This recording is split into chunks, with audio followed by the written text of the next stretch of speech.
கூப்பிட்டு போட்டு அங்க அவற்ற பாதுகாவல 2 ஆட்கள்ல அடிச்சு போட்டு போறாண்டால் ஒருக்கா மாங்க வாப்பும் தேவையாண்டா இங்க இப்ப கண்டித்தனம் காட்டி போட்டு போற அளவில் இருக்கக்கூடாதுன்றதை நான் இங்க எச்சரிக்கையா சொல்லி வைக்கிறேன். இங்க கேப்பாப்பிலவு மக்கள் அந்த என்ன சோட போனவர்களோ அல்லது அடி வேண்டி கொண்டு இருக்கிறவர்களோ அல்ல. இப்படிப்பட்ட அடாவடித்தனங்களோட இங்க சேட்டப்படி இல்லாதன்றதை நானும் எச்சரிக்கையா சொல்லி கூப்பிட்டு போட்டு அங்க அவற்ற பாதுகாவல 2 ஆட்கள்ல அடிச்சு போட்டு போறாண்டால் ஒருக்கா மாங்க வாப்பும் தேவையாண்டா இங்க இப்ப கேப்பாப்பிலவு பகுதியில் நேற்று முன்தினம் மீன்பிடி அமைச்சர் இந்த பகுதிக்கு வருகை தந்தபோது செபஸ்தியான் பிள்ளை சுகிர்தன் என்று இந்த மீனவ பிரதிநிதி சங்கத்தின் தலைவர் இந்த பகுதியில் நின்றபோது அவர்களாக கதைத்து விட்டு அவர் இந்த குறையை சொல்லி இருக்கிறார். இந்த வீதிகள் என்ற குறைய பலகாலமாக இந்த வீதி பழுதடைந்திருக்கின்றது. இந்த மக்கள் பாவிக்க முடியாத நிலைமையில் காணப்படுகின்றது.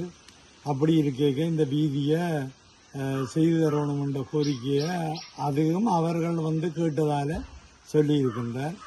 அந்த நேரம் பார்த்து அவர் இன்னும் ஒன்று என்னென்றால் இந்த வீதியை செய்கிறன்ற ஒவ்வொருத்தரும் இந்த பகுதிகளில் சொல்லி போட்டு போறதை ஒழிய செய்கிற இல்லை என்ற கருத்தையும் சொல்லியிருக்கிறார். அவர் மீனவர் சங்கத்தின் தலைவர் இப்படியாக இருக்கிறார்.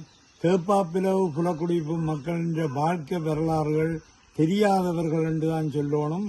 இங்க அட்டகாசப்படுத்தினார்கள். இந்த மக்கள் எப்படிப்பட்ட உஷாரான உறுதியான தமிழினம் சார்ந்து நிற்கிற மக்கள் என்றதையும் சம்பந்தப்பட்டவர்கள் புரிந்து கொள்ள வேண்டும். நிச்சயமாக அவர்கள் அவருடைய கையாட்கள் அதாவது அமைச்சருடைய கையாட்கள் அவருக்கு அடித்து போட்டு போற அளவுக்கு இங்க கேப்பாப்பிலவு மக்கள் அந்த என்ன சோட போனவர்களோ அல்லது அடி வேண்டி கொண்டு இருக்கிறவர்களோ அல்ல.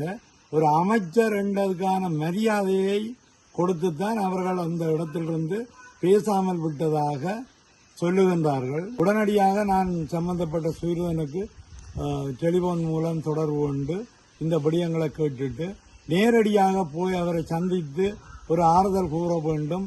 ஆனால் உண்மையிலேயே இப்படிப்பட்ட அடாவடித்தனங்களோட இங்க சேட்டப்படி இல்லாதன்றதை நானும் எச்சரிக்கையாக சொல்லி வைக்கிறேன். ஏனென்றால் இப்படி மக்களின் பிரதிநிதிகள் மக்களோட அணுக வேண்டுமே தவிர மக்களுடைய குறைகளை கலைக்க வேண்டுமே தவிர இப்படி ராங்கித்தனமாக சண்டித்தனம் காட்டி போட்டு போற அளவில் இருக்கக்கூடாதுன்றதை நான் இங்கே எச்சரிக்கையாக சொல்லி வைக்கிறேன். இது சம்பந்தப்பட்ட ஒரு விடயத்தை நான் மீன்பிடி அமைச்சரோடையும் அதுக்கு மேல உள்ள ஆக்களோடையும் நான் பாராளுமன்றத்துக்கு 8ஆம் தேதி 9ஆம் தேதி இருக்கிற அமர்வுக்கு போய்க்கல நான் கதைப்பேன் என்றதையும் சொல்லி வைக்க விரும்புகிறேன். திரும்பவும் சொல்றேன், முல்லைத்தீவுல இப்படி பாலாடுற வேலைகளை யாரும் விடக்கூடாதுன்றதை சொல்லி வைக்க விரும்புகிறேன்.